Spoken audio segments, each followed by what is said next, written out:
I've been doing office work for nearly 20 years and at home I've been doing woodworking, which I really enjoy.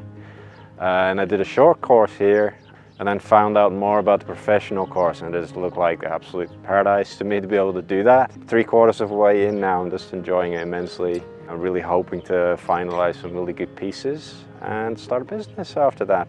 I've really enjoyed the creative process, how that the environment of Chippendale School allows you to really try different things. The variety of tutors that have come in as guest tutors, and also really just seeing what everybody's making. It's so diverse and really inspiring, and just makes you reach a step higher in your own work. I'm hoping to start my own business through commission work, and it will be a mix of commission work in terms of kitchens, built-in furniture, and hopefully as much as possible my own designed furniture as well.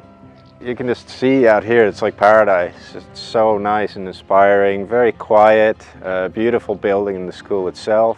You got all the space you need. You're so close to Edinburgh, half an hour from Edinburgh. It's an ideal location for me.